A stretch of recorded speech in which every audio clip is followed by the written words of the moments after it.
Welcome to today's Mindset event. A bit of an unusual day on a Thursday.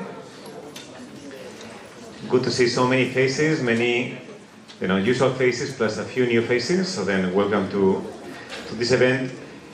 Just to let you know that these events happen around once a month, normally on the third Wednesday of the month. This time we did on a Thursday. And it's about environmental issues, so then we want to engage, they're very interdisciplinary events, and then we want to engage people from different sectors, so from academia, we have many students here, as well as the private sector, the NGOs, and of course the government. And we try to provide a wide view, a wide range of topics, and we are always very keen on learning about potential new topics. If you know of any fantastic speaker, someone who is very inspiring or who tells very interesting things, just let us know. We'll make efforts to try to bring people if it's from the region. And today's event is a very special event. So then it is being funded and supported by Yas and Hasana as part of a project to understand the situation with the Central Forest Spine and to think about how to move forward with implementation. And we have a really excellent lineup of panelists. We are very grateful to have you guys here. And we have, I will, because I was not planning to play this role, I will keep it very short in terms of introducing them, and then we will move into the panel. But before that, let me just tell you that we have another event on the 5th of December. This is the Ape That Understood the Universe. Is the presentation of a new book by Steve Stuart Williams. It's going to be a very exciting event, and the books will be on sale here, and Steve will sign them happily for you guys. So then please do come, 5th of December. And having said this, we move into today's panel, which is Issues and Perspectives, Progress and Perspectives with the Implementation of the Central Forest Spine. And the objective of this panel today is to create awareness. Many people believe that the Central Forest Spine was quite a visionary plan that gestated over a number of years. I mean, back in the early 2000s. It is a very good plan. It's something that really rallied many people together from different sectors. But something very clear is that there is very little awareness on the plan. So then, basically, few people who are not involved in working this topic know about this plan, and we thought it was important to create some events that try to raise some awareness, and more activities will come along this line. So the structure will be, this will be a panel discussion in which initially the speakers will do a short introduction, then there will be a discussion among the panelists, and after around 40 minutes we will open for questions from the floor. So then please prepare your questions. There will be enough time for you guys to discuss and to talk with the panelists. So we'll introduce the panelists right now. Dr. Jeev Balamurugan, he is the Managing Director of ERE Consulting Group, an environmental and natural resources management consultancy based in Malaysia. He was really important in the development of the Central Forest Spine, as well as on the national biodiversity policy, and many other green policies and initiatives in Malaysia. Highly respected, very liked person, an influencer on social media, and a very funny guy. So then, his talks are always worth listening. He always kind of find that different angle, and he often is invited as the outsider, and then it is very worth having someone who comes to tell to the insiders, hey guys, you're not getting it, or you are missing this point. Then we have Dr. Masalan Kamis, which is the CEO of Institute Darul Rizwan, IDEAR, a public policy think tank for the Perak state government. He is a PhD from UPN, University Putra Malaya, and he has done quite a lot of important work within the government, in EPU, in the Prime Minister's Department, and has been involved in formulating a strategic direction for socioeconomic development in Malaysia, as well as providing input to different national development plans. Okay, so plenty of experience. Thank you very much. Very glad to have you here. And finally, we have Dr. Reza Azmi, who is the founder and executive director of Walasia, a Malaysian-based environmental and social enterprise focused on engaging businesses to improve the environmental and social performance. So then Reza has been one of the co-leaders of the project in which this event is being embedded. And he has more than 20 years of experience working in Malaysia, Indonesia, Papua New Guinea, Pakistan, India, and Cameroon. So then he does a very interesting work. He's a big picture thinker, and then we will enjoy different perspectives today. So then, without any further ado, please, Dr. Bala, if you want to start. Thank you, Ahimsa. Most of you know about the Central Forest Fund, I assume. Yep. Most of you know it very well. You know? Anyone who doesn't know at all about the Central Forest Fund, first time hearing about it. Oh, welcome to the club. Most people don't know very much about it either. So, in about 18 years ago, I think it was year 2000, when the federal government was drafting the National Physical Plan. Have you heard of the National Physical Plan? Yeah, this is a plan that plans the land use of the whole country. So at that time, we were part of that team, and when we were looking at forests, we said a lot of forests in Malaysia are all patches, and they need to be connected. So when the forests are connected, animals can move freely, seed dispersal, the gene pool transfer is better. So we said all the forests should be connected. And they turned back. I said, are you crazy? Because the idea of connecting forests was alien then. Yeah, they said we connect roads and villages, nobody connects forests. So we had a tough time convincing the planning team that it's important to connect forests. And this was in year 2000, 18 years ago. Yeah. By the end of that project, the idea was accepted, and the Central Forest Fund concept was born. Yep. And then a few years later, the government decided to detail out the Central Forest Fund. This was in year 2008. So again, I was roped in together with some of my colleagues. Dylan, put up your hand. The NGR. Dylan, hey, hiya. Dylan, Pequin. Yeah, these are some of the people who were involved in drafting the CFS master plan that identified 37 priority areas where forest connectivity should be maintained or enhanced. Yeah. So the Central Forest Fund has a long history. And since then, since year 2008, we have come a long way, both in a positive sense as well as in a negative sense. In terms of positive aspects of the Central Forest Fund, there has been a significant increase in awareness. When we started, not many people knew about the importance of connecting forests, but now the awareness is higher. Many projects have been initiated to improve forest connectivity. Many forest areas have been gazetted to improve connectivity as part of the Central Forest Fund.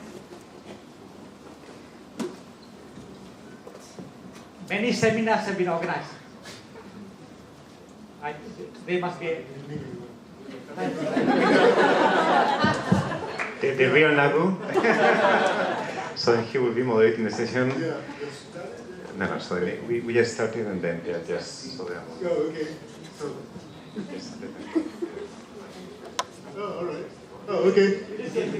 Okay. Apologize for being late, coming all the way from Putrajaya, but it's nice to be in an ecosystem that I'm familiar with.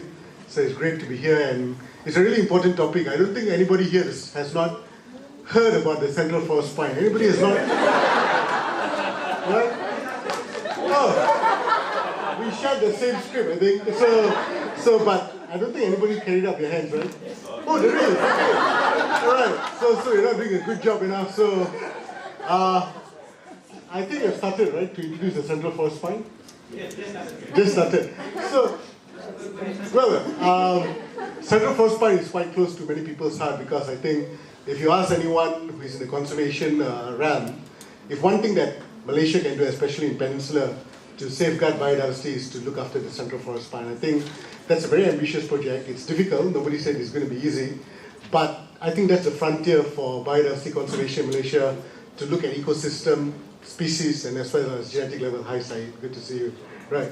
So, someday I don't really where they have gone to. So what I'll do is I think I'll just pass on to Bala to continue, and then we'll get to the more interesting part. So nice to meet all of you. Good evening. Yeah.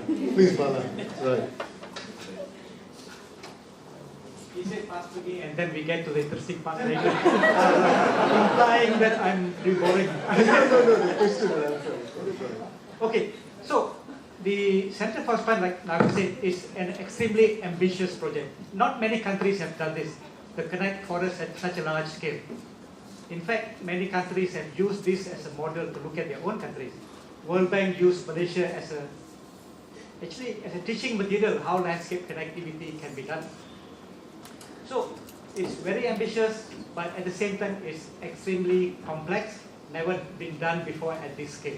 Yep. So we actually got not many places to look at and to learn from. So we have made some progress in some states, but at the same time we also regress. Yep.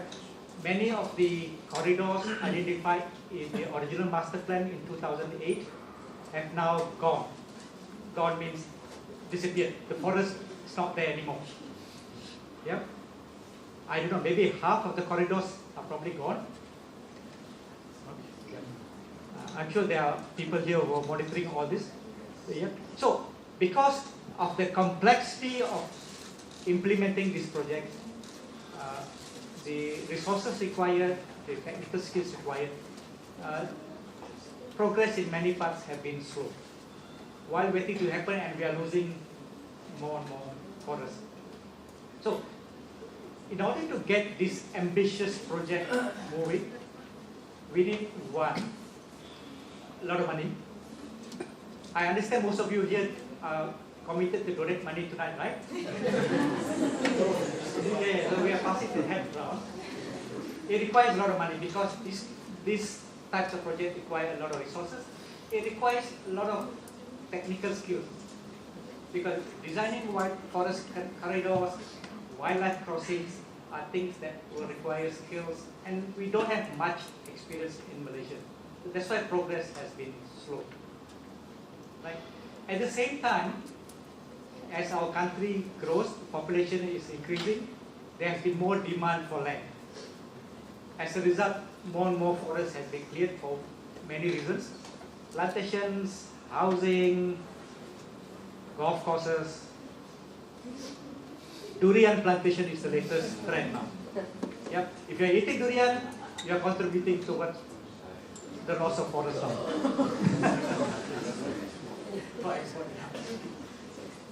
So, I think time's coming. 5 minutes. no, I think battery is.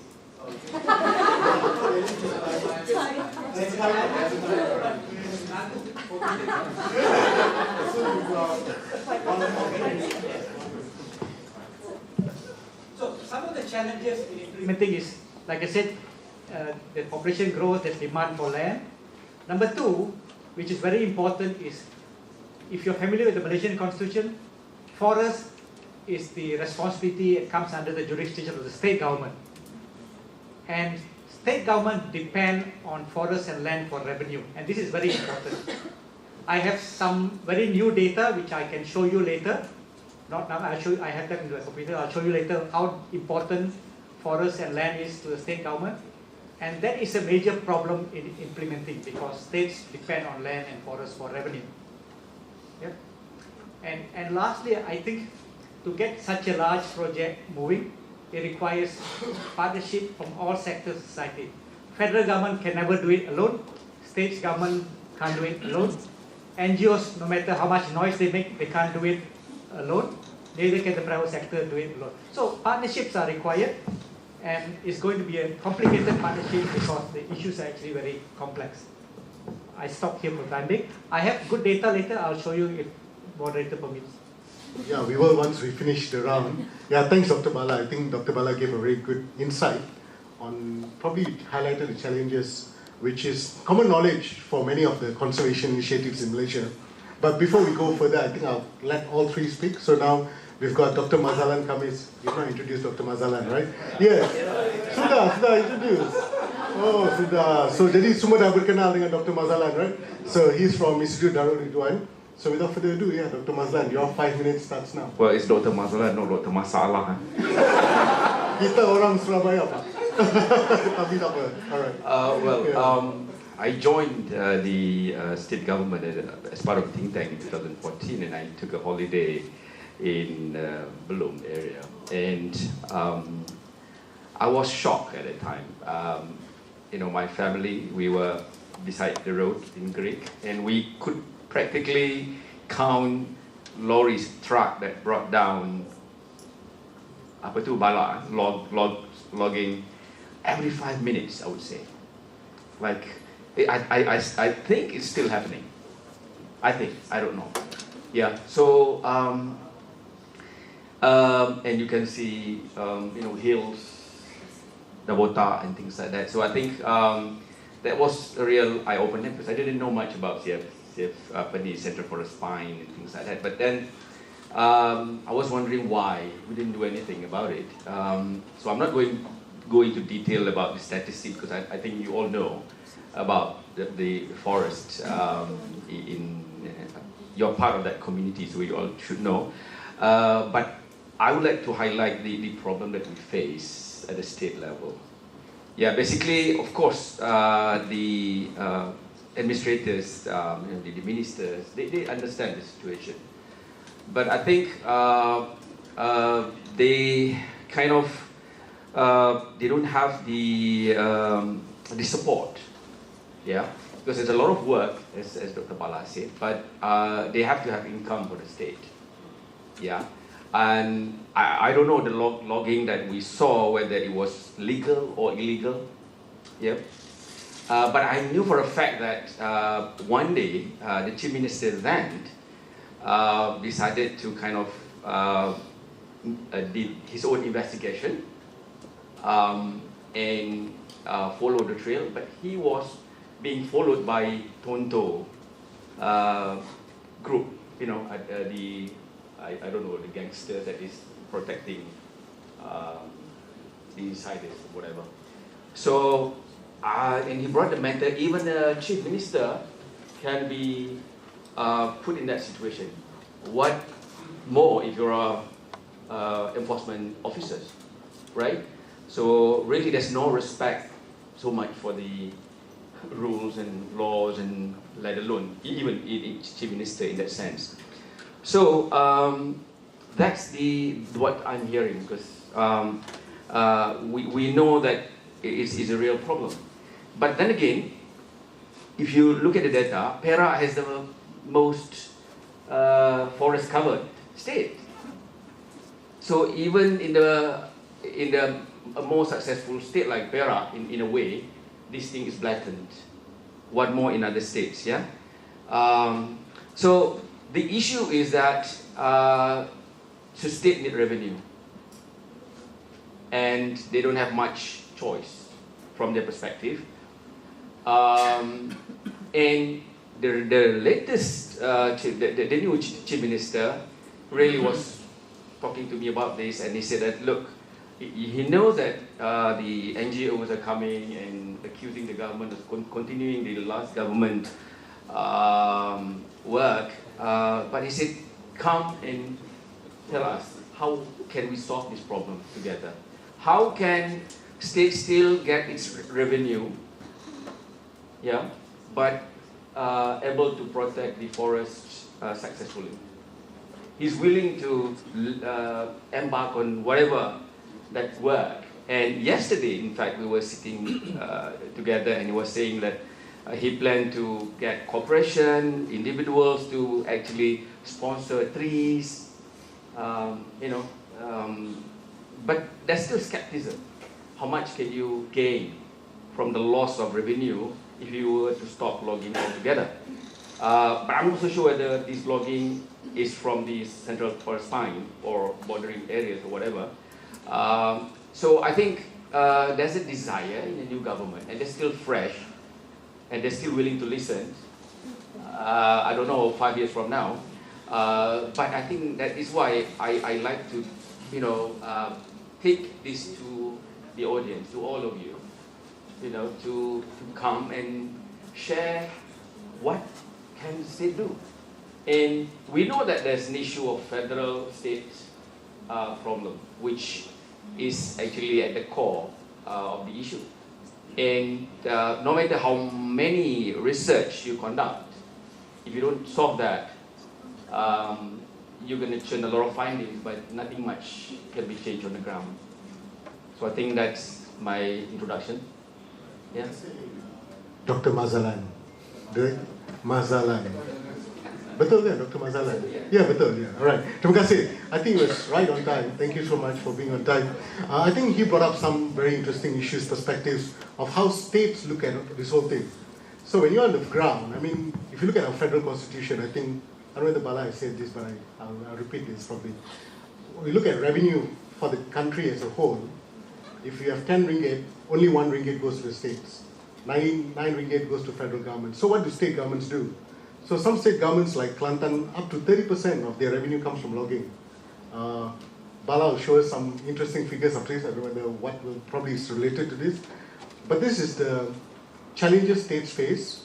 And I think we have not really explored some other alternative means of making money for state governments. We've got amazing forests like Belum and all that, but our income from tourism, our involvement of local communities, because when I was doing my research in Belum, the local communities, at least some of them feel, they don't want to be exhibits for tourism.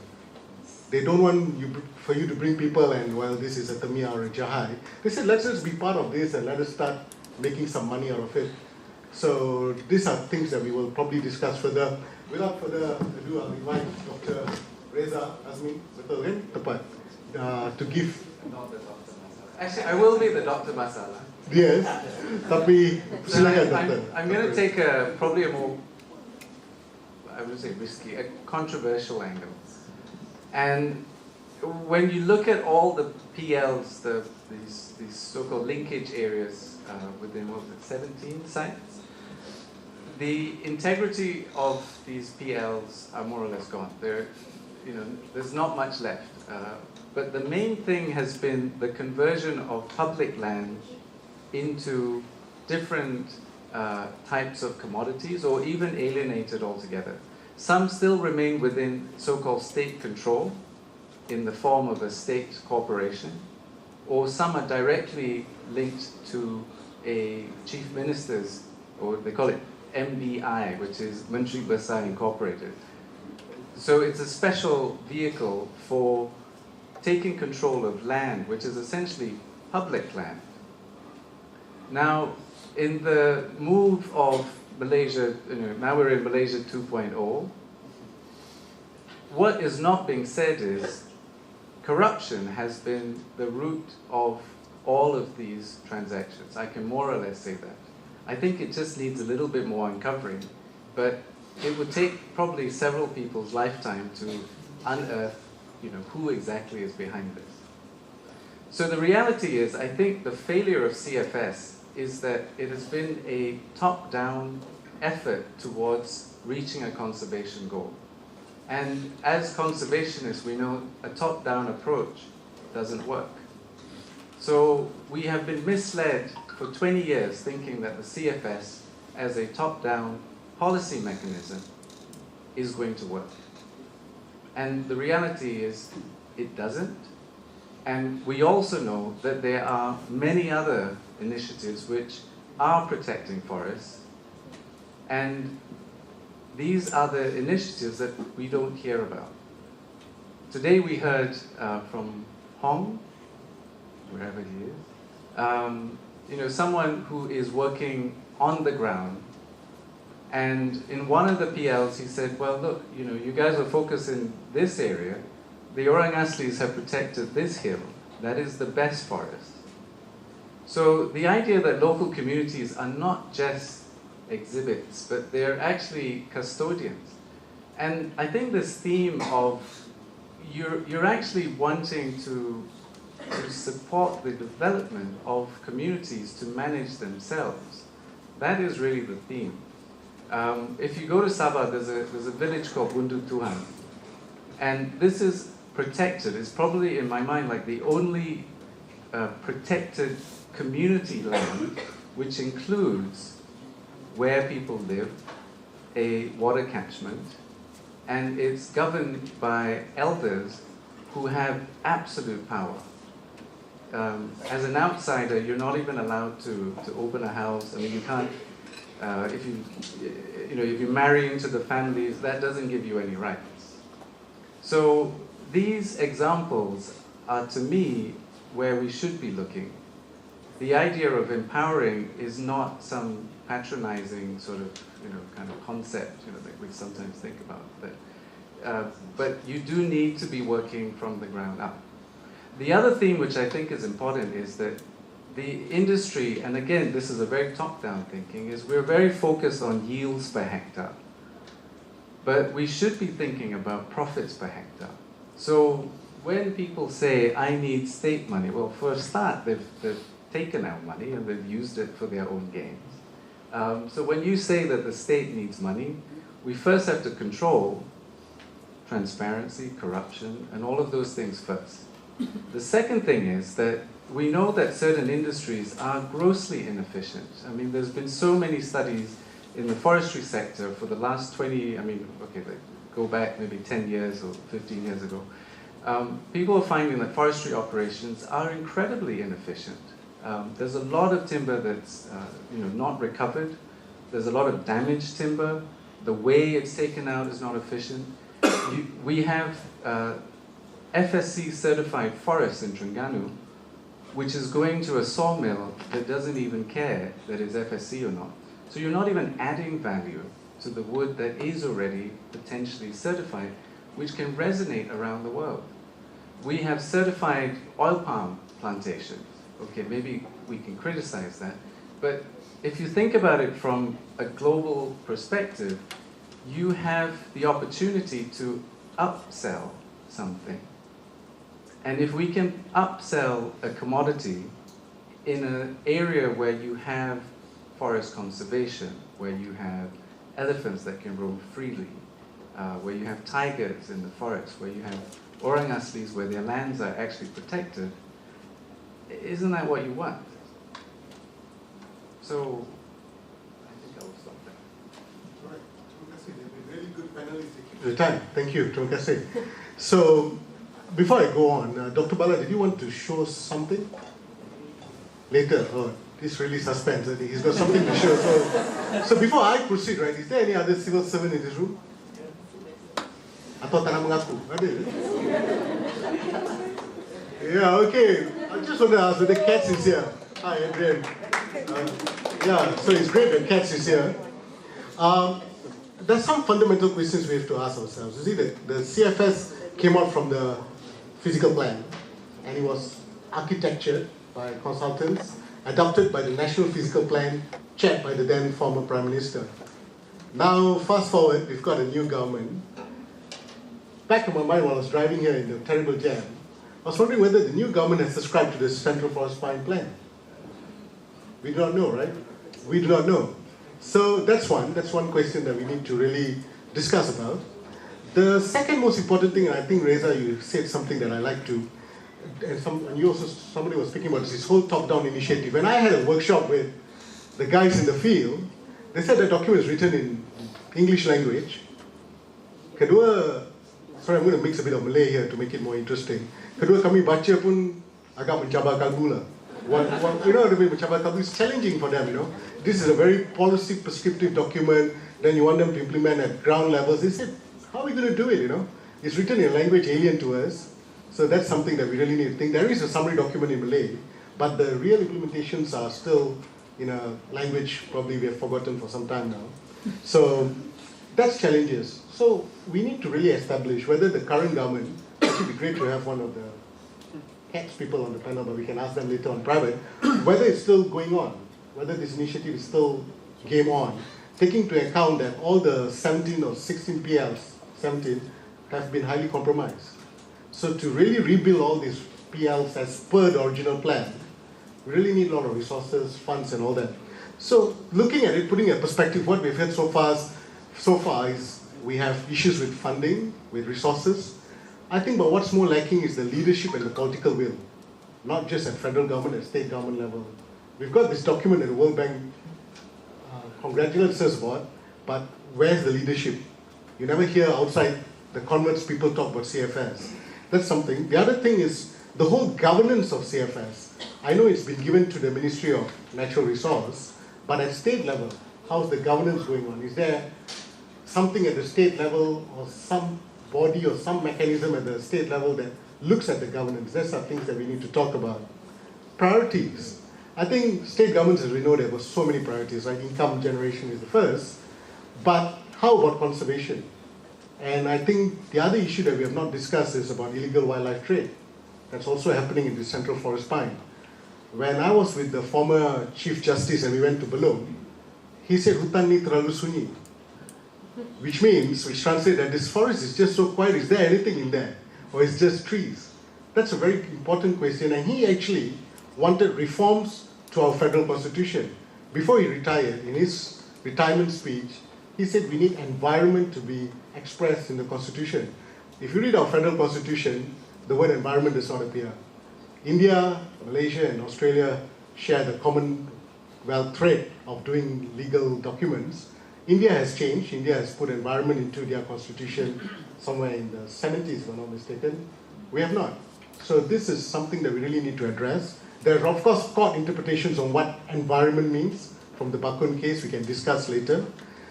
And the other thing is other stakeholders.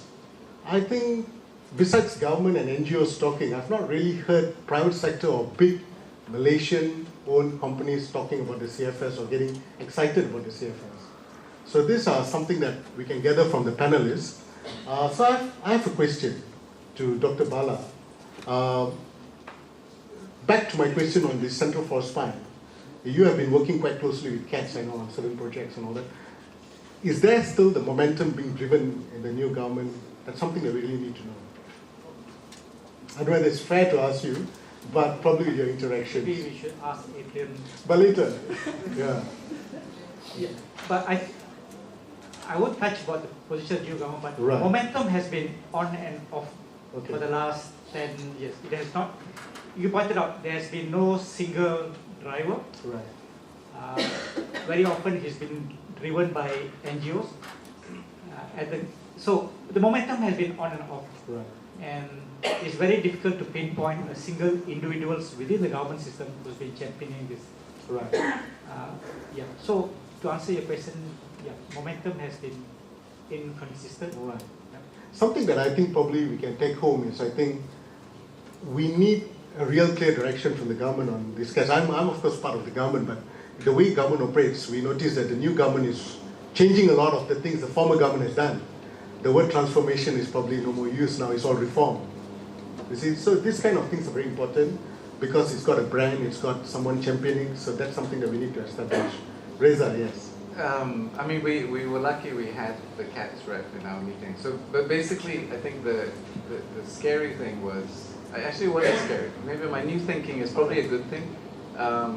There's a shift away from CFS as a main focus, and maybe shifting into critical habitats. But I think what my advice for CATS would be, perhaps think about processes which are beyond Malaysia today. There are initiatives around jurisdiction approaches for conserving regions where forests and production can occur. This is being kind of dreamed of in Sabah right now. There's also an example in Indonesia. There's initiatives from IDH looking at different things like that. So the idea of jurisdiction approaches is really where most people are today. The second thing is that, and I've been trying to say this in a few forums, which is CFS means something at the state, at the federal level. But if we adopt, for example, HCV's high conservation values as an approach or methodology, what we will end up is that we will have more than just corridors protected. We will have these Orang Asli sacred forests protected. We will have the wetlands protected. We will have many other things protected, which we need to have if we want to have a functioning ecosystem in Malaysia. So I think the focus on CFS, I mean, imagine 20 years and God knows how much in terms of time, in terms of donor money, in terms of these viaducts, all of these things add up to a lot of money. And to me, it's pointless. So I think that this, for me, maybe just abandon this and let's think more creatively about what is it that we can really use our money for. And when you start using these labels like ACV, it opens the door to what bigger commodities are dealing with, because they're looking at this from a global perspective. Am I hearing you correct? Abandon CFS. Okay, Dr. Masala. So that's a very critical view, to abandon CFS. Dr. Masala. I think. Salah tak beri. Nama dia Aci or Mazlan? Mazlan, yeah. Mazlan, bukan Mazalan. Sebab It is Mazalan actually. begitu sekali. Yeah. Okay. Alright.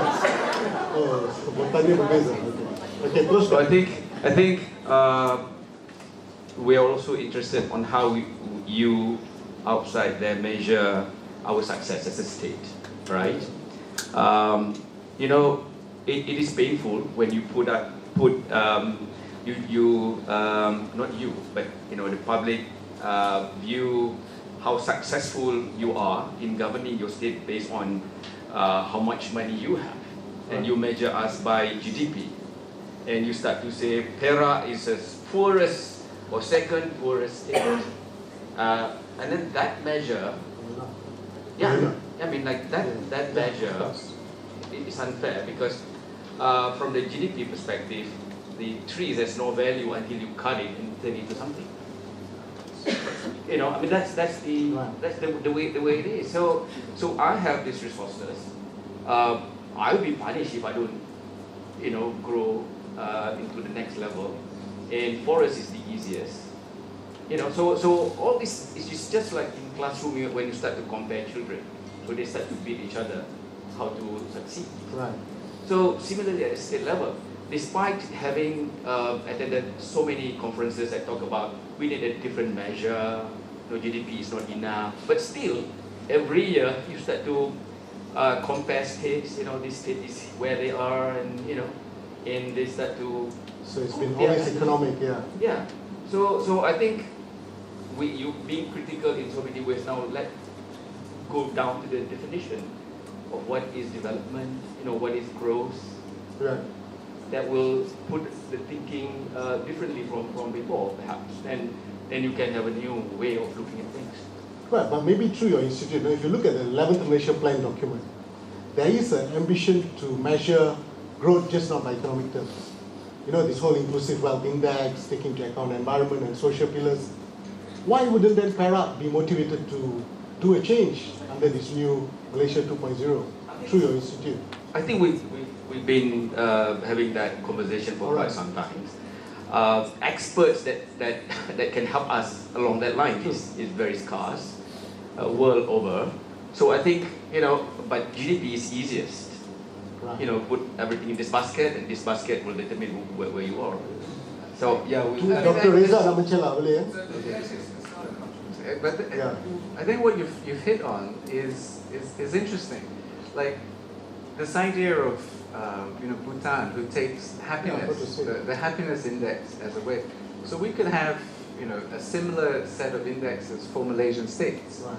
And I think it's a, you know, so that could be one interesting dimension. Conversely, there could also be increasing efforts towards statewide environmental, social, economic monitoring, which feeds into those indexes. Right. The other thing I was thinking, I think when you mentioned this, was people think that locking up forests is a you know, you don't get any revenue out of this. But you know, also there's been 10, 15 years worth of work around valuing natural, you know, natural resources, or even this idea of ecosystem services. So there definitely is something here to work around, but you've got to move beyond the existing structures which we have been entrenched and we know don't work. Thanks. But you know, Perak did take a lead a year ago when they made this announcement, right? Actually, the Sultan made this announcement, zero poaching in the state of Perak, and everybody was looking at Perak. I don't know if there's any WWF people here. Oh, are there, eh? Oh. Hey, Mark, remember that zero poaching initiative by 2020, right? I'm not cooking it out of air. It came from the Sultan. So everybody was, wow, this is Nepal in Malaysia. Because Nepal, the least developed country, has not had poaching for how many years now? It's not because they've got a lot of money. It's not because they've got a lot of resources. It's because they've got leadership.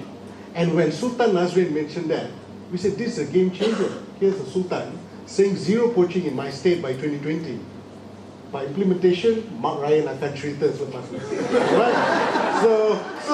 So that's very important because you know why? We are telling the world, if Nepal can do it, if Bhutan can say that I'm going to put it in my constitution, for in perpetuity we're going to have forest cover. Actually, Malaysia said the same thing in 1992 at the Rio Earth Summit. Datin will remember this, Datin Susila. Remember when we went to the Earth Summit, Tun Mahathir 1.0 said that, 2.0 of course. I hope I don't get sedated for this. But that's when he was the earlier Prime Minister. Malaysia's appearance at the Earth Summit in 1992, some of you were not born, I was just born.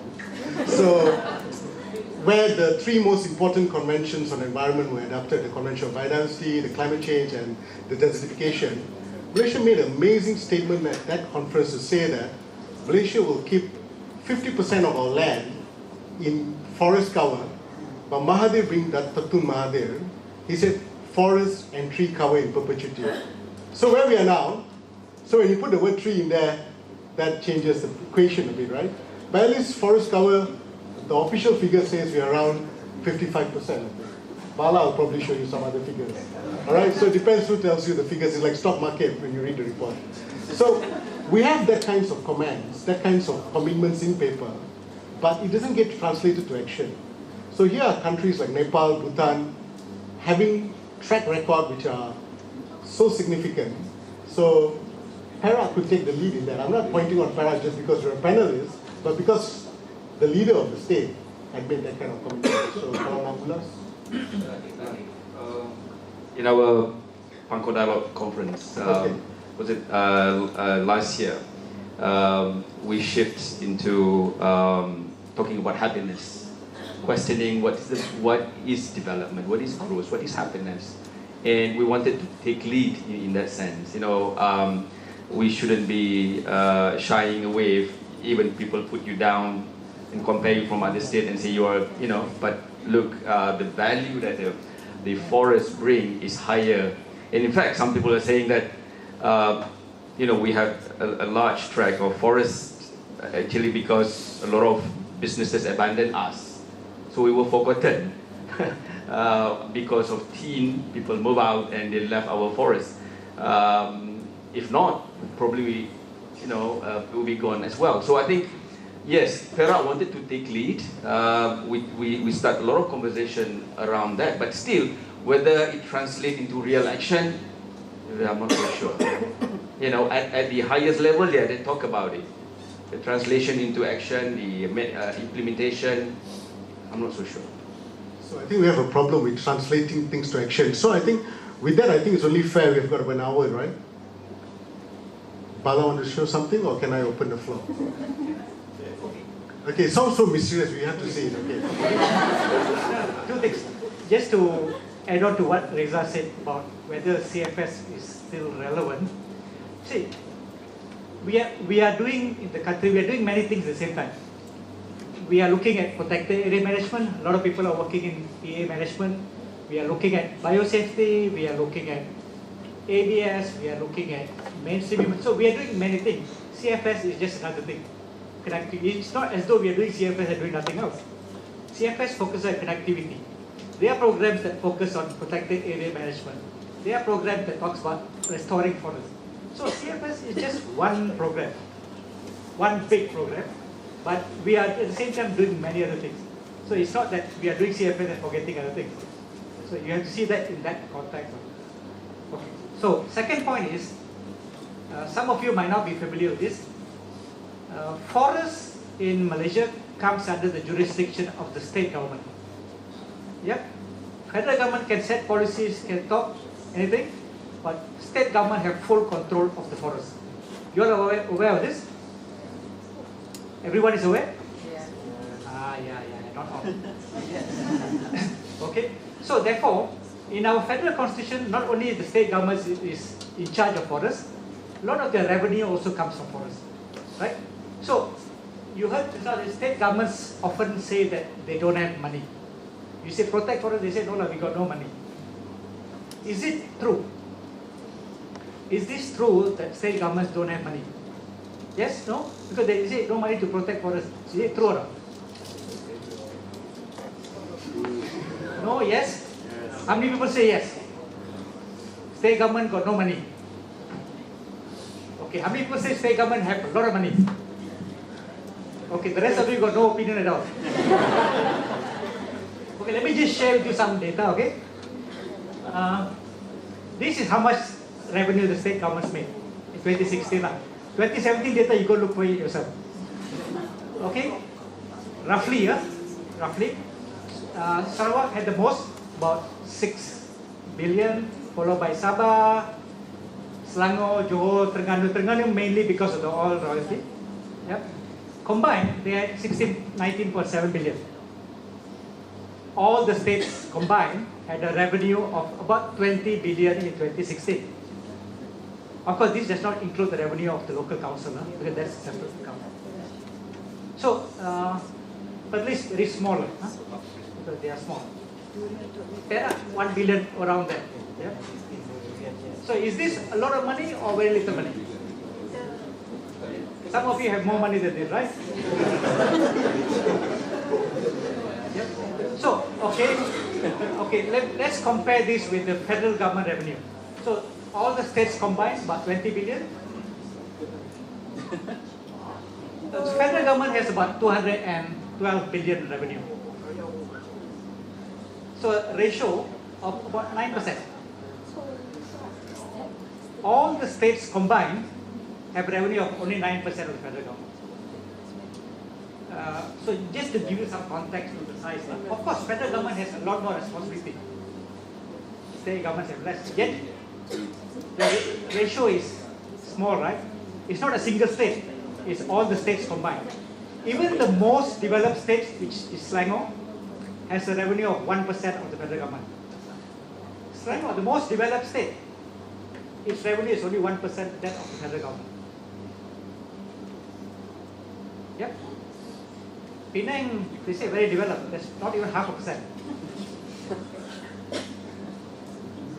Okay? I'm just giving you the scale involved. Okay?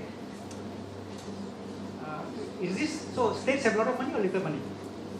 Little. This is subjective. Huh? Let's compare the monies, the revenue of the state government with some private companies. State government selected companies. State government is the government that looks after millions of people. Compare them with companies.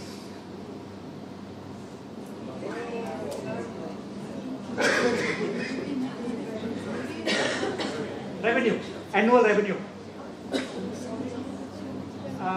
How many of you go shopping in My Day? You're shopping My Day, right? So My Day actually makes more money than all the state governments except Sarawak.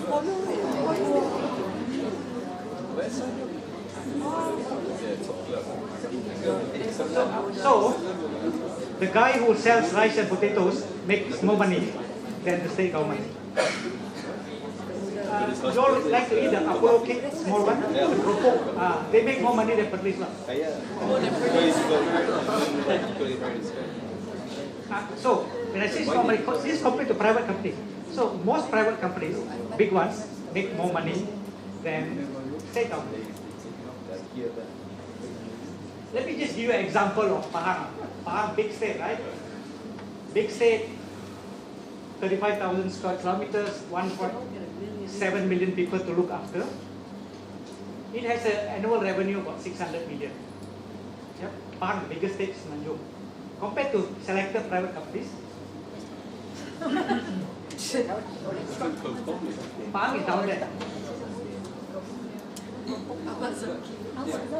Lucky is a contractor. Pokong, you buy jewelry for Pokong, right? So Pokong makes more money every year than the entire Pahang state government. This is just to put this to scale. Okay, now, why this is important is because the state government gets its revenue from these sources. You know, different sources of government tax goes to different. Federal government makes money, gets its money from income tax, customs, import duties, export duties, now SST, previously GST, fine, license from petroleum, and so on. And state government get their money from timber royalty, land premium, minerals, water, and Sabah Sarawak got a bit more flexibility. The key point is state governments get their revenue from timber, land, minerals, water, on land. Anything that is on land. So that's why you find that state governments always like to develop land, clear forests, cut down trees. Because our constitution says that's where your money comes from. So if they don't do this, they wouldn't have money left. So there is a fundamental problem in the way constitution is drafted. So sometimes it's not fair to blame states because that's where their money comes from. So there needs to be some tweaking in this. Or if you don't, I suggest you go look at the Federal Council, look at the Article 10.110 that spells out this. The same article also says that revenue from the toddy shops goes to state government. I'm not kidding, you go and look at your constitution. So if you drink more toddy, state government gets more revenue. And this was drafted in 1957 when we got independence. And those days the economy was very different. So this is one of the major structural problems why protecting forests is difficult. You can look at all the data. These are all publicly available. You find that more than 90% of state revenue is dependent on land or land related. So that hence a problem to protect forests and so on. So I'll skip this. All right, I think we can on back the lights now. Most of us can't be seen. All right, thank you. All right, okay. Thank you. So yeah, that illustrates the point, right? How challenging is it for the state governments? If you listen, right, everybody's blaming the federal constitution, which we had no hand in drafting. It was drafted by 5 guys, right? The Raid Commission, one from Australia, one from India, one from Pakistan. So it's a constitution that we inherited, and every time, I know that thing is, yeah, we inherited the constitution, right? That thing. We got it. But you see now, the dialogue is here. I always like to say we inherited, that they say is misleading, but you know why? Whenever we have issues, like even to rectify the ISET, we say we can't do it because we got to amend the constitution. So everything seems to be boiling down to the constitution. So 60 years, Malaysia is 60 years old. The question is, are we matured enough as a society to really address these tough issues? Even you see, the only animal in the federal constitution, who can guess it is? Not the panda, but turtle, yes. Turtle is the only animal listed in the constitution and it's a state matter. So people keep on asking us, why do Malaysians keep eating turtle eggs? And why is federal government not doing anything? Turtle eggs, Telur Penyu. There's some community that still eats it, but because it's a state matter. So federal can't do anything about it. While Sabah has taken progressive steps to ban turtle eggs. Congratulations, Sabah. So we are looking at Terengganu to take similar actions and other states. Now is the most interesting part is I'll open the floor for questions. Keep your questions brief or comments. Tell where you are from and who you are. If you do not want to reveal your identity, Pravina will get it from you later. All right, please, yeah. Yes. Me? Yeah. I'm Vivek. I'm from the School of Psychology at the University of Nottingham, Malaysia. And we saw the graphic about 9%. The state government's revenue is 9% of the federal government's revenue. But what is the expenditure though? Because unless we see the expenditure, that doesn't make too much sense. If the state government's expenditure is only 1% of the federal government's expenditures, then the state governments have a lot of money. So how much? Because I think I'm not Malaysian. So, but what I see is I think most of the things I see are federal government services, and I rarely come across things that state governments spend money on. So I'm curious about what the state governments do spend money on, and what that contribution is relative to the federal government contribution. Probably the big three questions. Big three questions and then. I see Ivy, I see. Yeah. Hi, I'm Zara from WWF Malaysia. So we saw in the latest budget that there was some allocation to the states for protecting their, I think the term used was natural reserves or something like that. Do you think, given this, that the new government might kind of institutionalize this into the fiscal transfer mechanism? Do you think that's possible?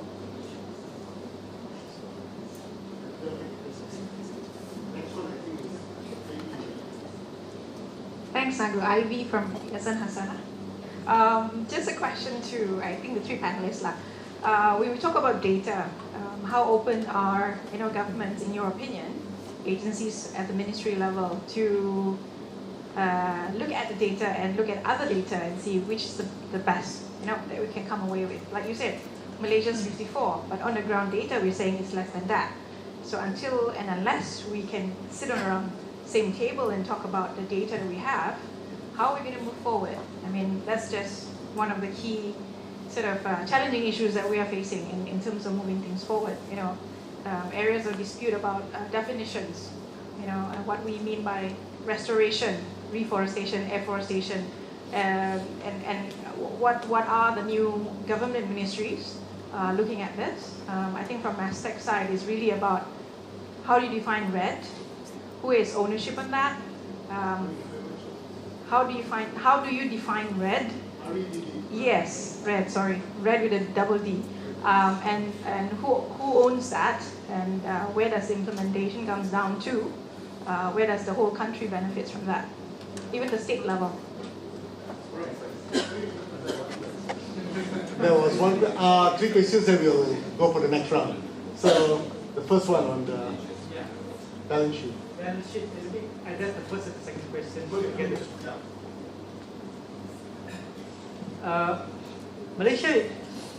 Malaysia is a federated country, right? Very similar to India, Australia, Canada, United States, Mexico, where there is a federal government and there is a state government with different responsibilities. Yeah? And the federal government makes it, the constitution makes it clear which responsibility falls to whom. But in the subject matter that we are talking today, bulk of the responsibility falls on the state government. Ensuring, protecting forests, protecting natural resources, water, the burden falls on the state government. And therefore, the amount of revenue they get is also derived from the same source. I'm sure Dr. Mazlan will tell you this. So, of course, the expenditure of the state governments are also lesser than federal government. I think if I show you the same chart, you'll find the similar ratios because their responsibilities are lower. But the unfortunate thing about forests and biodiversity is the responsibility falls on the state. Like police or defense or health is entirely responsibility of the federal government and whatever revenue goes there. But for the subject matter of interest today, unfortunately the burden falls on the state.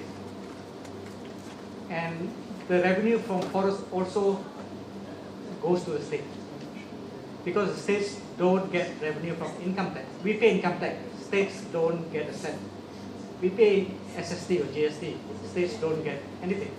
So the states do not have a lot of flexibility to raise funds. Actually, states can't even borrow money. States can only borrow money from the federal government, they cannot borrow money from anywhere else.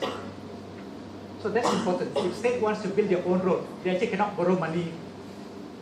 They can only borrow money from the federal government. Yeah? And similarly, local council can only borrow money from the state. So to answer your question, I think the ratio is about the same in terms of expenditure and revenue. Unfortunately, the subject matter of interest today, a lot of burden falls on the state. to answer your question just now about fiscal transfers, I'm hoping that's the direction we will take. That some form of, there is a formula to ensure the burden that is being shared. You know, when you talk about forests, the benefit goes to the entire country, but the burden unfortunately falls on a few. So I think there must be a formula to allow a fairer fiscal transfer so that states like Perak or Pahang, which hold bulk of the country's forests, are compensated properly. But that also not only forests, but that also applies to granary areas. You know the paddy fields, where our rice growing areas, we have 8 national granary areas, and they are all distributed in Kedah, Perlis, Perak, and all that. So this is also an opportunity cost to the states, because they have to bear the burden of maintaining the rice fields, and they don't get revenue from that. So the third question I'll ask somebody else. I go into the second question is about allocation from the federal government. When government typically make announcement, you know, so much will be given to states, but normally they give to federal government agency at state level. Okay, they don't go to the state. So even for, let's say, protecting the forest and environment, rather than go to state of Perak, it will go to Jabatan Persekutuan di sana, you know, in Perak. So they're not getting anything, and they have no say of what is going to happen to the money. So I think there's lack of dialogue with the results of that, and just like if you mentioned about RSN, everybody in Malaysia has to follow RSN, the Rancangan Struktur Negeri. Further, yeah. But actually, there's very little engagement, and normally when it is presented, the so-called draft is almost like full draft, which state government has not much say. Even when you talk about how they can use their land. So I think even with such announcement, at the end of the day, you look at it, it doesn't really go to the state government. And in fact, I remember the chief minister has to go around ministries to beg or to fight for allocation for the state. So imagine you have how many ministries, right? So I think there's a frustration there in terms of being responsible for whatever they have in the state, but there's not much support to do that, and getting blamed for it as well. That are very good points. I mean, I totally agree with you. But anybody want to attempt the third question? The data, how open is government about sharing data? Okay, before I deal with the data one, because that's a little bit easier, I mean, again, the way I see it is that when you look at the federal allocations for budgets, it's always for infrastructure. And now look at this from the lens of, corruption again. And the way that money is allocated has all been with that kind of mindset. So a lot of what we are dealing with today is actually trying to dismantle the old ways and looking at new and novel ways to manage natural resources. And ultimately also manage land. If you look at the palm oil contribution just for Sabah and Sarawak, that's a major part of their income stream. And I was with growers in Sabah who basically said, if you look at any commodity in the world, there's probably only palm oil in Sabah, which is taxed before profit. And it's up to about 45% of the income, of the revenue, which actually goes into state coffers. And I think a little bit goes in then to federal. I can't remember the proportion. The second thing with that is that there is then, the reason why there's all this tension around, trying to protect the industry because it's an income source, but also there's a need to find novel ways to protect natural resources, because that's fundamental. Now, data-wise, I mean, if I go back to 94, when I kind of just started in the conservation world, trying to get an accurate figure on how much forest do we have was an absolute nightmare, because the custodian of that information sits with the state departments. And then I was lucky enough to be, kind of part of an EPU project, say 10, 15 years later. And one assumed that, sitting in federal EPU, you could request these things and there'll be absolute transparency. And then you realize, no, that doesn't work either. And then the numbers don't add up, and then they're all a bit funny. And actually what they're measuring isn't forest cover. They're only measuring how much forest reserve we have. So if you're looking at habitat quality, if you're looking at connectivity, ecological resilience, all of those things, that 50% figure, is that enough? So I think there's a real problem around that space. But technology is here. Global Forest Watch is now more or less on the cutting edge of getting access to Google data, making that available. So transparency is there. Finding out how much of this is forest and how much isn't is not very far away. And increasingly, there's also the radar technologies which are coming on stream through Google Earth Engine, again, which is, again, freely available. So one of the interesting things that we're working with Nottingham is how do we look at public data sets like this so that we can rapidly detect land use change, forest cover, describe all these things more or less at a click of a button, and zoom in and out whatever scale you want.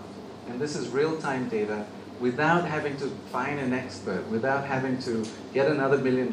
So I'm really fed up with, just a lot of top-down policy costs money because consultants cost money. And all of those things cost money. And if you look at the big development projects, the bigger it is, the bigger the cut is for somebody. So if we really want to move forward, perhaps the reason why corporations are the way to go is that maybe we need to look at a new form of corporations. The idea that we can have public listed social enterprises, or the idea of B corporations is very big in some circles where you have a right to make money, but you know that the objectives of the company are social and environmental gains. So maybe we should be managing the forest with full accountability. Interesting idea. I mean, I will not react yet.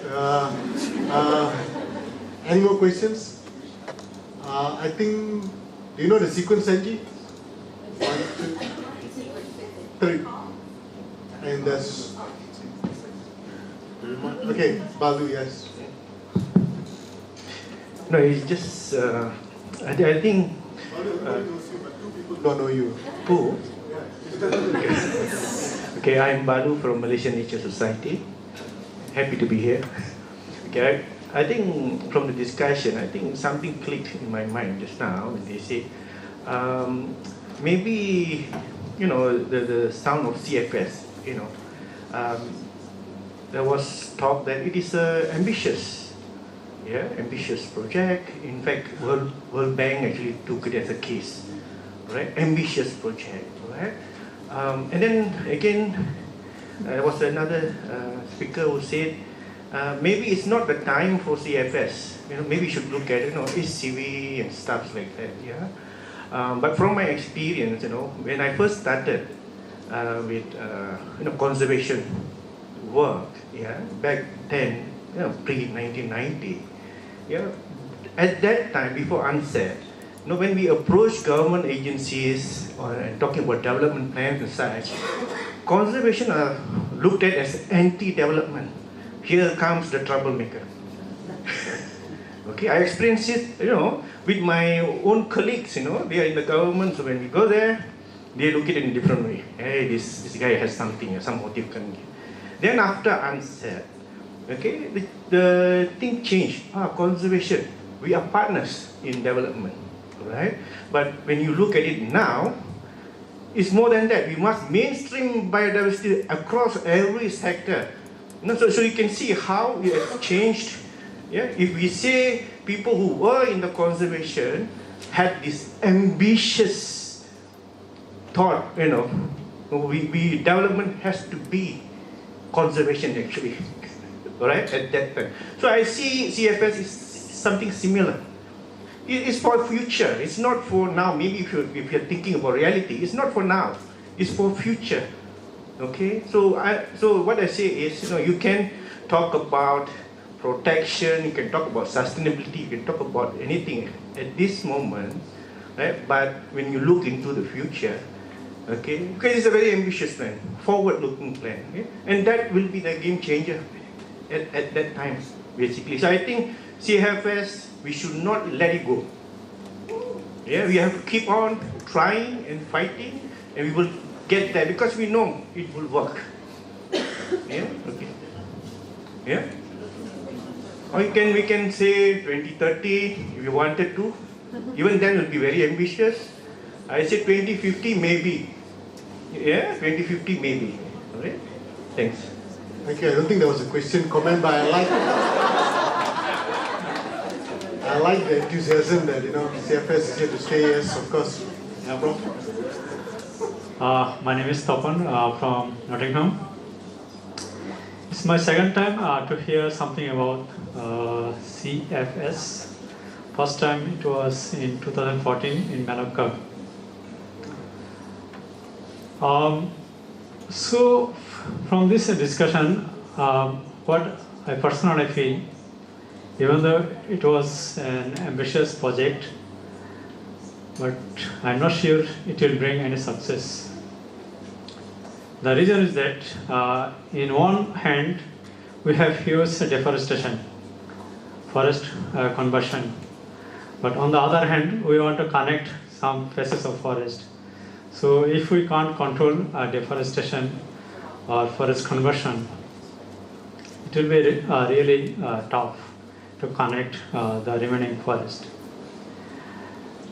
And about the forest coverage in Malaysia, I am not sure which definition Malaysia follow to define the forest here. If Malaysia include rubber as part of forest, it will be definitely a disaster for the forest because rubber cannot be a forest. And if we consider rubber as a forest, definitely after a few years, palm oil will also be part of forest, I think. Thank you so much. These are my comments. No question, these are my comments. Comments as well. Frankly, I don't think Malaysia counts rubber plantation as forest, but the FAO surprisingly includes rubber as forest. But yeah, that's important comment. Final comment before. But since we have no questions, we have actually some more quota for 3 questions. Yeah, so yeah, at the back. Yeah, so yeah, then Carl and then Aimsa. Okay, fascinating discussion. I'm Riina Jalonen from Biodiversity International. Dr. Risa was talking about how maybe we should forget about this top-down plan that we've been trying to hammer for 20 years and it still hasn't taken off. And we should instead concentrate on kind of cultivating the bottom-up processes and trying to empower local communities.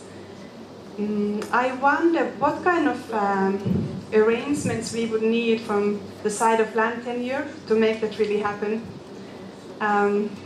We've been talking about CFS, but one thing that is also non-existent in Malaysia is CF, or community forestry. You said yourself that actually there is maybe only one case in Malaysia. If we compare to the situation in neighboring countries in Southeast Asia, they are doing much better in that area. But so my question is, what do you think would need to be done in terms of land tenure to really foster or facilitate these kind of bottom-up processes? And how optimistic are you that we could make it happen? If it's again about the fact that land is a state matter. Thank you. And now second, Carl, yeah. Yes, I have two questions. The first one is... but besides me, no one else knows you, Carl, so sorry, come again? you need to introduce yourself. Oh, sorry. My name is Carl. I'm from Copenhagen Zoo in Denmark, but based out here with Southeast Asia program. Yes, I mean, in 2007 to 2009, a few of us, Balu and Reza, and we were all in NRE. We carpooled to work every day. So, but the thing is, we were talking about this when this idea came up, and now 10, 12 years later, we are doing the same thing, and we are preaching to the converted again. So the first question is, we have so many reasons for why this doesn't work. It's almost become a science here to find reasons not to do it. So my first question is, what should be done actually? What can be done that actually works? What are the solutions here, instead of more sort of in 10 years time we sit here again and the people, the governance that should be here are not here? So that's the first question. What can be done? The second question is, I believe there's a lot of governance issues here. I mean, the infamous turtle egg example is just one out of a whole string of similar issues. We had the Johor Dugongs way back as well. You can't figure out, is it Behilitan jurisdiction or Ikan or whatever, marine fisheries and so on. And nothing happened. So the governance is usually put down because it's about capacity building. But in many cases, or money in this case, but Nepal can do the job, Bhutan can do the job, but far, far less capacity, far, far less infrastructure, and far, far less money. So my conclusion in a way comes down to some sort of attitude. There's an attitude issue here, and that makes me think about the public service department.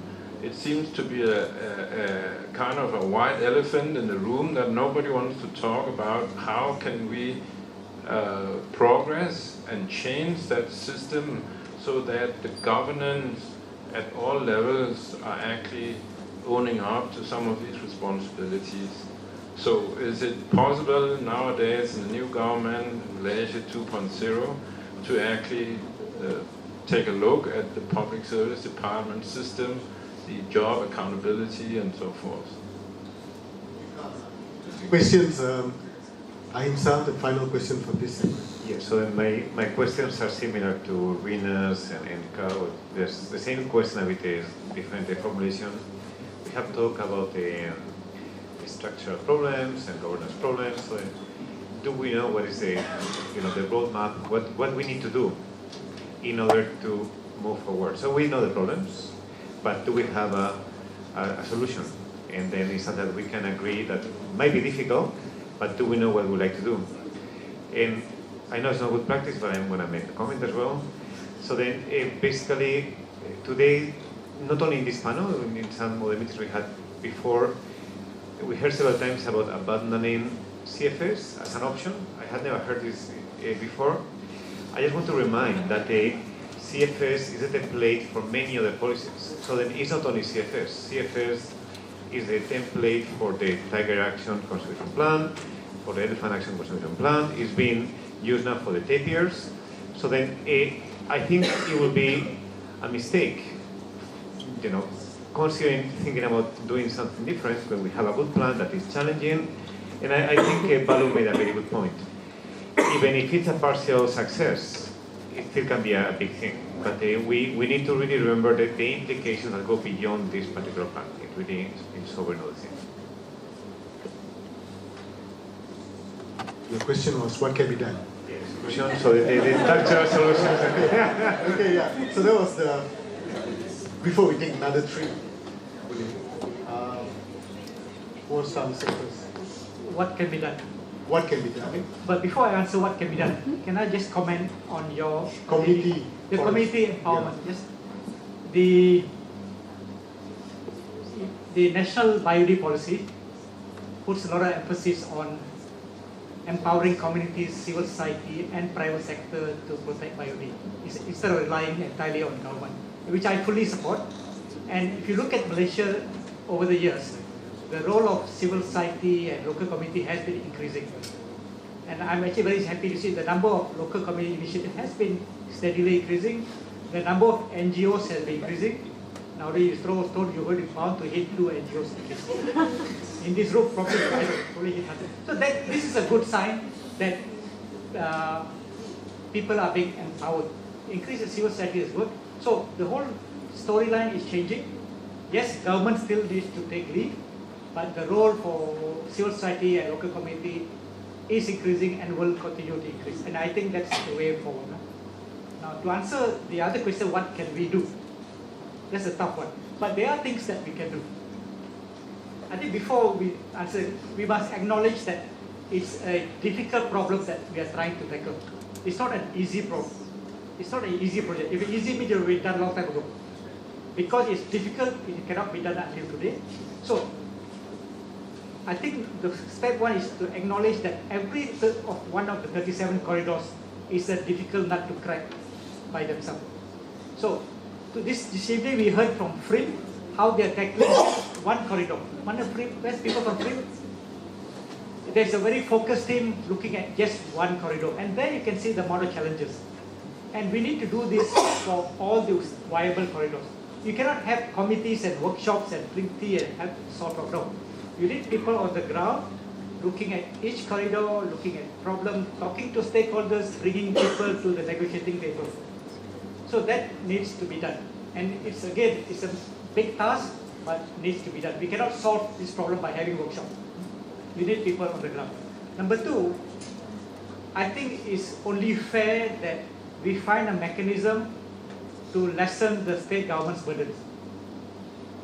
If you don't do that, nothing is going to happen. So we need a formula in whatever way that helps to reduce the burden which is borne by the state government. And I don't think we simply should give money. Whatever incentive we give should be performance-based. Yeah, otherwise you give money, they don't do anything. Yep. So we need people on the ground looking at each corridor. You need to resolve the structural problem in the economy by providing incentive to state government.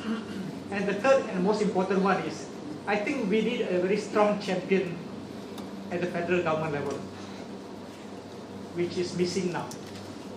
So these are 3 things I think we need to do. Thank you.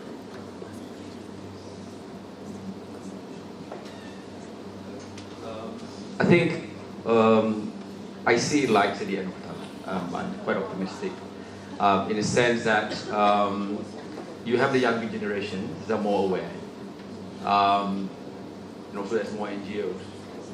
Plus, you have the technology. Okay, so state government, like they cannot give you an excuse, but we don't know what happened. You can show them aerial pictures and things like that. So, and again, at Perak at least, we know that they want to do something, but they just don't know how to drive it. But still, at the planning level, yeah, frankly, it's all about economy. Very little environment gets in the way. So, again, there's need to be more communication, need to be more people at the planning level need to understand. The environment has to be mainstream in their planning process, which is not happening yet. Yeah, and again, I think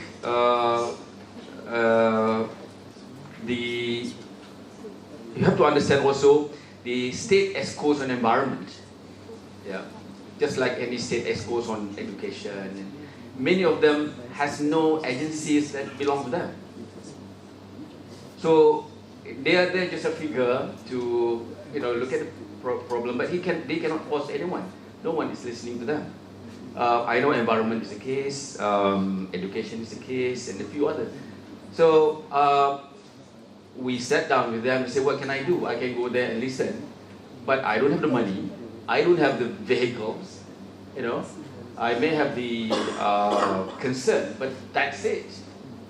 So I think hopefully, and to actually create an agency just for him, there would be a different struggle to get it done. Yeah, but again, they need to be supported so that they know that they're not alone.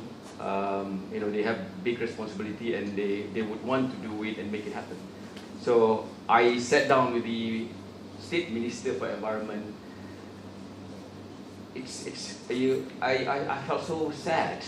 It's like he seemed to say that, look, I cannot do anything. I was like, what? You know, but yeah, that's not that he cannot force any agency. None of the agencies is under him. They're all federal agencies. Okay, so please understand that situation in our conversation, and that's why I think at least the state is quite open for suggestion, for ideas, and if we can show them, look, we can work together. In fact, now their team is about working together. So whether you're an NGO, whether you're academics, you know, if you can come together, and this is not just state responsibilities, everyone's responsibility. Let's work together. Reza, anything to add? Yeah, obviously. Always. I think, I mean, I left the sort of public policy kind of space just because I think I was a bit frustrated with the previous, I mean, Malaysia 1.0. And I think they're going to need a few more years to get their act together. If you pick up today's Financial Daily, it talks about, you know, corruption is a big thing. There's also efforts to improve, you know, management systems. So all that is good, but we're looking at another 3 to 4 years. In terms of the urgency of protecting natural areas that remain here today, the CFS and all this talk is not going to save those areas. So I think that is the urgency. So for me, whether it's HCVs or not, I really don't care, except that if we're only focused on CFS, and yes, there may be other top-down initiatives, but on the ground, protection of natural areas is not happening enough. So what does one do? And what I see, because we are also on the ground with farmers, small farmers, big corporations, and I think what I've realized is there's a complete lack of imagination in terms of how does one use the land. It's easy to think about palm oil as being this flush, you know, you'll make lots of money from palm oil, but that's just a perception when you aren't actually running a palm business, or you're a small farmer running a small 10-hectare plot of land. Last week I spent about a week with different different types of growers, and almost consistently everyone is saying, you know, times are really bad. And one guy has actually converted his palms to coconut.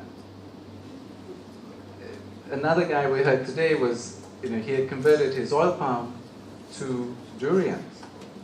So this theme is popping up, you know, no commodity is going to stay at a high buoyant level.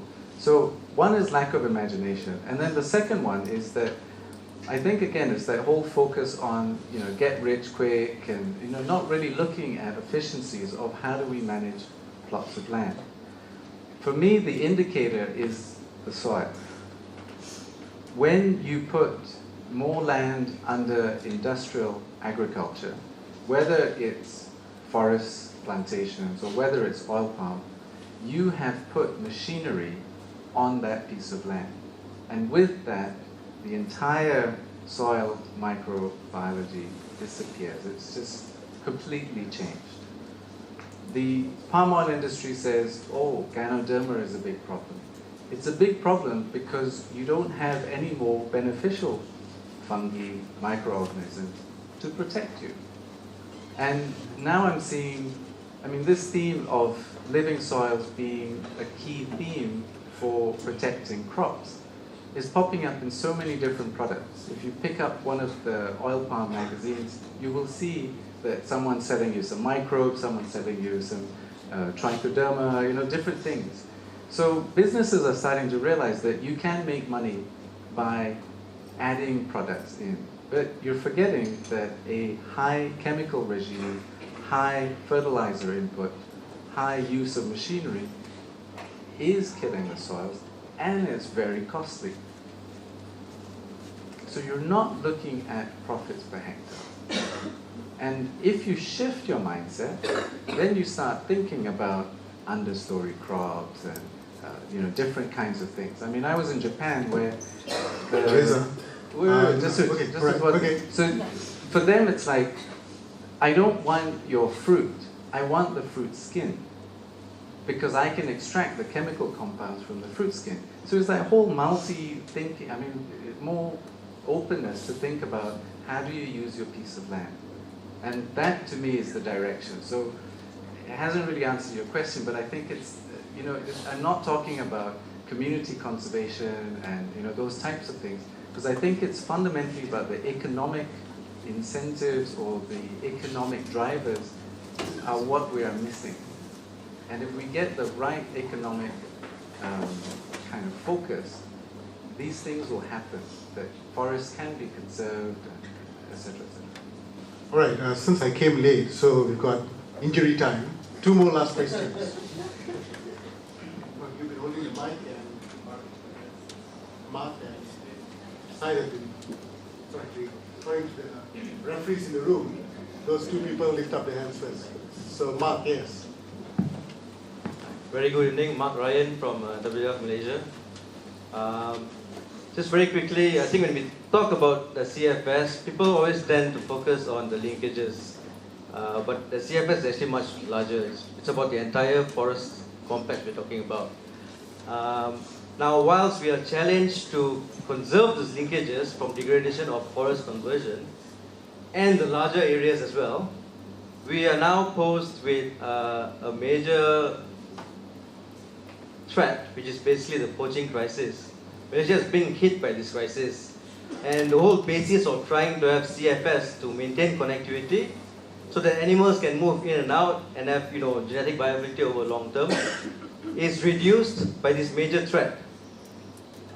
So my worry is that even if we succeed to protect the central forest pine, we may risk being in a situation where we have empty forests. It's called empty forests, and we've already seen countries that have already undergone that. Vietnam, Cambodia, Laos no longer have tigers. And if we look at the trend, Malaysia is heading that way. So I would just like to pose this question to the panelists. We know about the challenges that, Perhutanan, Hutanan and all that. But how do we shift gear now to be able to maintain whatever biodiversity that we have in the forest whilst tackling those other challenges of land conversion, those challenges of federal and state, harmonizing and trying to allow central forest pine to be not just a mere concept, but something that can actually work. If I may, another question is about ACVs. In the forestry sector, there's already a need to identify HCVs. But in actual fact, it's not being applied.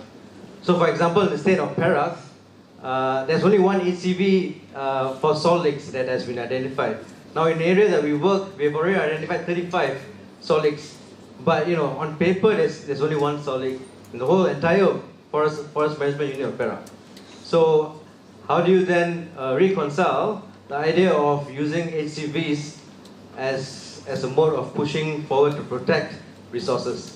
Thank you. Thanks, Mark. Prof. Syed, the final question.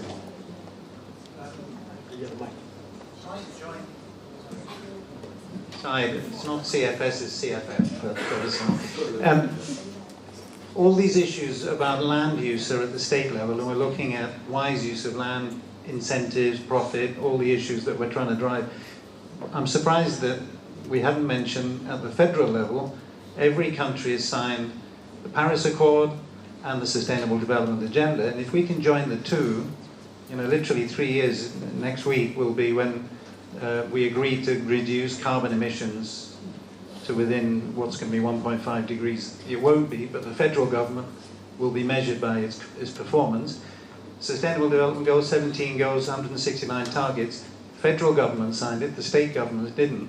If the state governments can be part of the solution, because land and the wise use of land is so much linked with all the SDGs, this would be an incentive that the state could present to the federal government and saying, it isn't just GDP, it's actually what we're contributing for your commitment to international treaty obligations and sustainable development goals. Is there a way that that could be linked together for states to actually present that?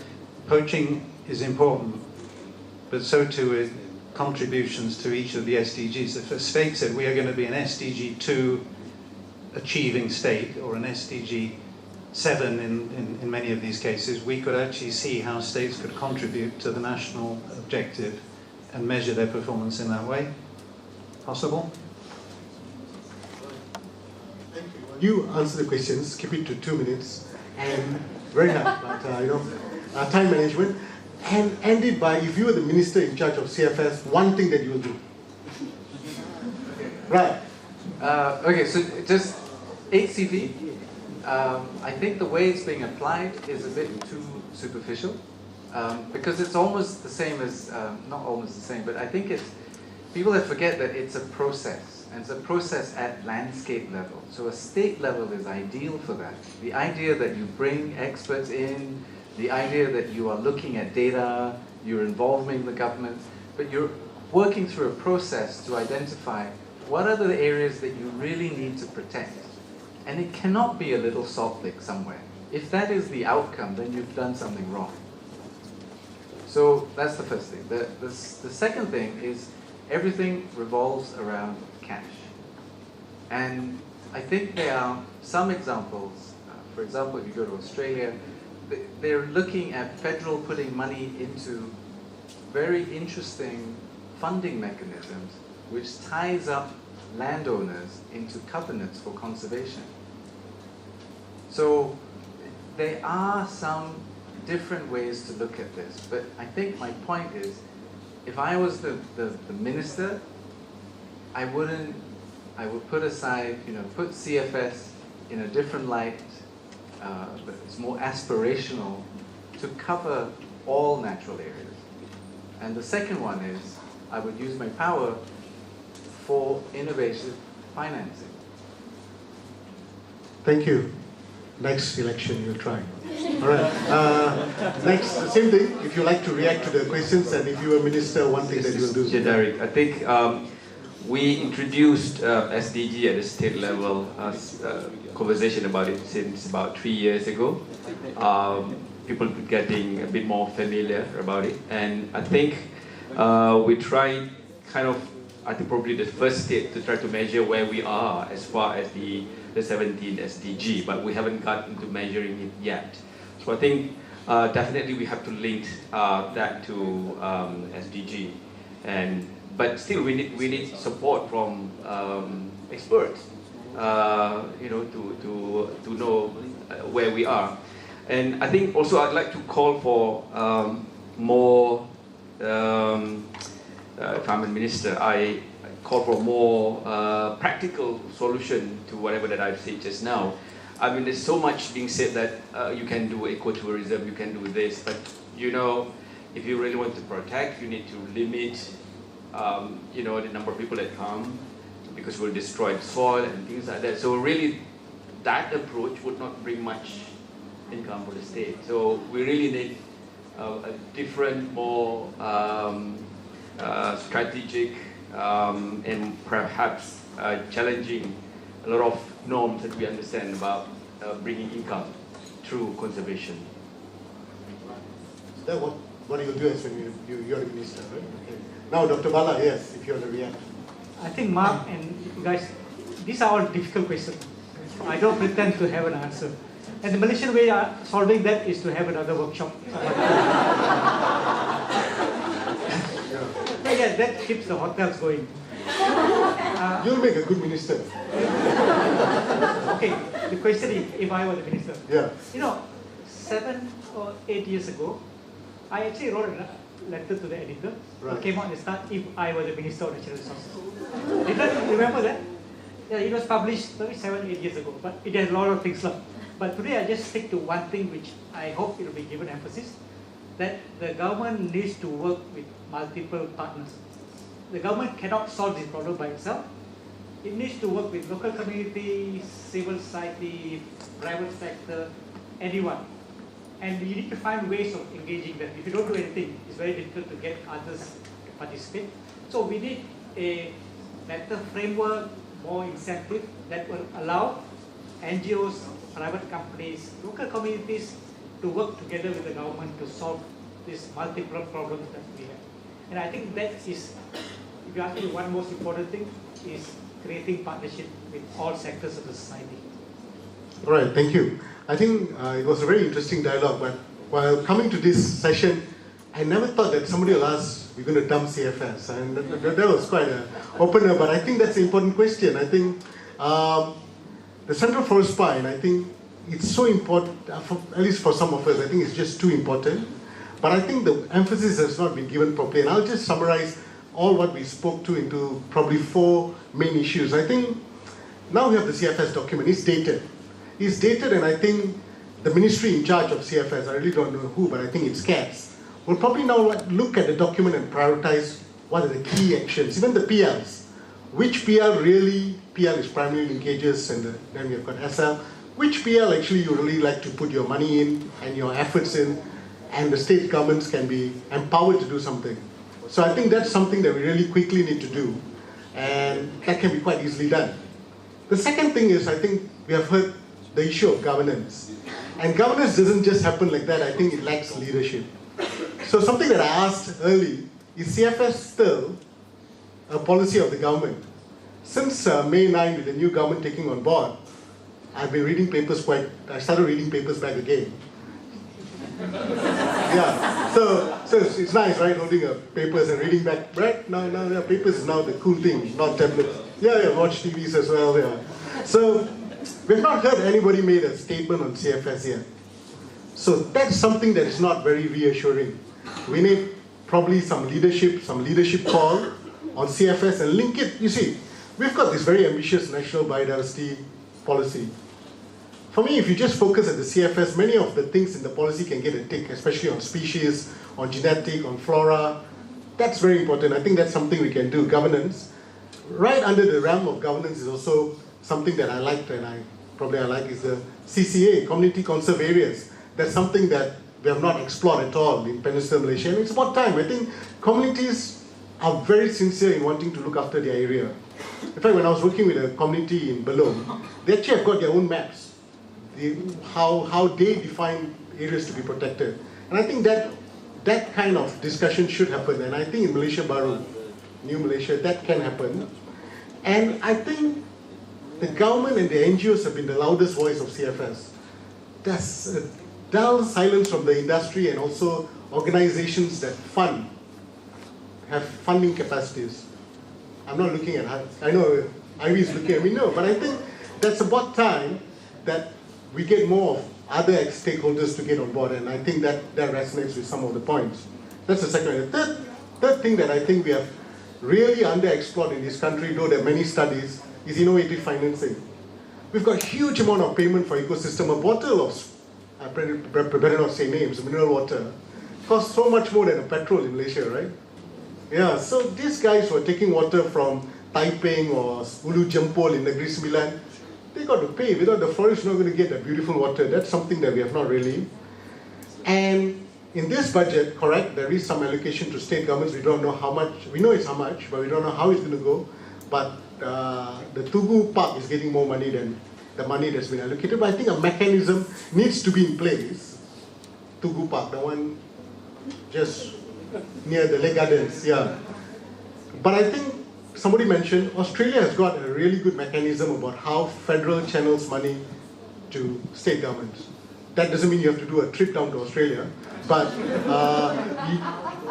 because ministers tend to like to do that. So, so I've written a bit about it in my thesis as well, as y'all can have a look. Adrian's and relatives, okay, but we could look at it. And my final last point is, while we're actually talking all the time mainly to converts, which is great, it's good to speak, and we have another workshop if we still can't solve the problem, but I think the science policy interface is so important. Many of y'all are doing fantastic research, which sometimes meets into these ISI journals and all that, but they remain there. Frankly, when I signed up for a PhD course in Nottingham, I'm sort of surprised that I don't read journals. I say we can't afford it. The governments don't subscribe, so we don't subscribe to journals. They're just expensive. And correct me if I'm wrong, I'm not the only one. Okay, yeah, but I think we do it. What needs to happen is bringing science to the public discourse. If you read papers, I've been reading papers since May 9. There's not a single article about CFS. Hulu Muda maybe, but CFS no. So we need to bring that back. Yeah? Let's write one. There's been a lot of articles about the tigers, and the tiger group has been making a lot of noise. That's great, but I think on... Did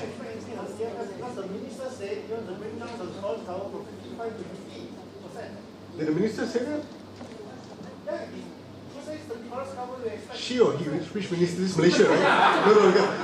Not my minister. My minister is... Okay, now we're talking about which minister. Okay, there's not a confusion. I come from the Ministry of Energy, Science, Technology, Environment and Climate Change. But the energy covers... The environment here only covers pollution matters, whereas CATS covers the biodiversity part of it. Well, the target is 50%, but if you can keep it at 50% forever, that'd be great. Forests, just forests, that'd be great. Right. So that are the 4 take-home points that I think we can get, but there were so many very solid points coming out from the group. One point that I always like to say is the CFS also lacks the branding. It lacks the branding and that ambassadorship to drive this thing. So if you get a figure, an icon to drive CFS, it works. It will work and it needs a branding. So with that, that's probably the 5th point. I will not go on. Thank you so much. I think 4 plus 5 was the branding, and I'm not going to say about awareness. Actually, frankly, a study has shown Malaysians have got amazing awareness. What's not happening is attitude change and what they do in practice. Right, that was from my work with plastics. With that, thank you all so much. You all have been a fantastic panelist.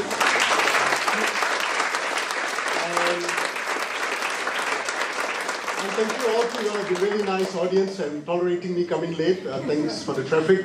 But thank you so much. This is for me? No. Oh, okay. Okay. Okay, I present.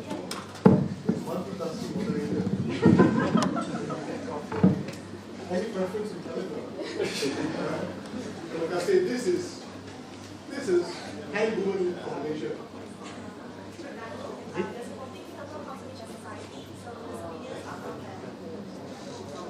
When you wear it, you have a better. That's it. It's all right.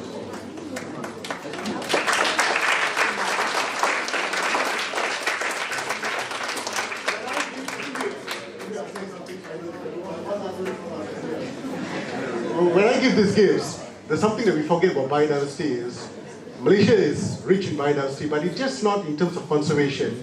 Biodiversity also shapes our cultural fabric. If you look at the traditional communities, their dance form, their printing, and all that, which is actually inspired by biodiversity.